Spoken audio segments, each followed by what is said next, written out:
This is Beyond the Matrix, Introduction to the Real, Season 2, Chapter 5.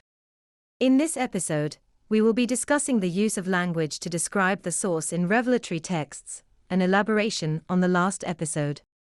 In the last episode, I correctly asserted that it is not possible to describe the source in dualistic terms.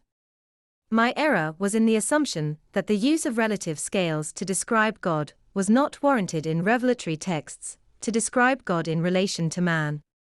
I say this further to the point that providing the superlative, most, for example, to an attribute of God, entails a recognition of man, or rather, relates the nature of God to the nature of man.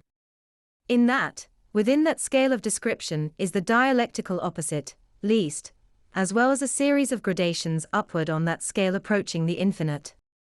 What I mean is, it appears that in revelatory texts, the use of such language was deliberate, intended to describe God in a way which includes his relationship to mankind. It may be that such revelatory language is a way of God revealing himself in relation to his creation. However, it is important to note that we can only comprehend God in relation to mankind, who is bound by form. It is not accurate to say that God is incomparably some quality, although more accurate in an objective sense, because it detracts from the fact that we are bound by human eyes, ensconced in a conscious being, attempting to apprehend the nature of something transcendent.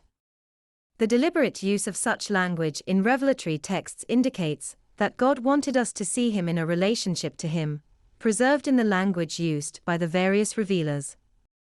In effect, the use of superlative language to describe God relates his definition to mankind, thereby preserving in the revelatory language a relationship with the divine. In other words, the language of various texts of religious revelation reveals that revelation is inextricably linked to that relationship, which makes sense since we know that God's revelation is solely for our benefit.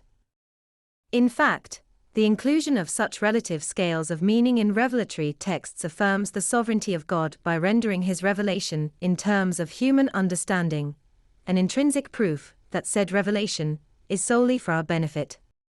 To describe him in other than superlative scales would be to deny mankind's relationship to him, which would undermine one's attempt to apprehend him. In any event, the use of form to describe the source invariably fails to truly describe it. We are only describing it in relation to us, which is suggestive of a lack of sovereignty, which undermines our understanding of its actual nature. Thus, what we are really learning about from revelatory texts is what the source is in relation to man. Though indeed it would be fruitless to understand the source any other way, with human eyes. That's the end of the podcast for today. If you enjoyed it, please like, comment and subscribe.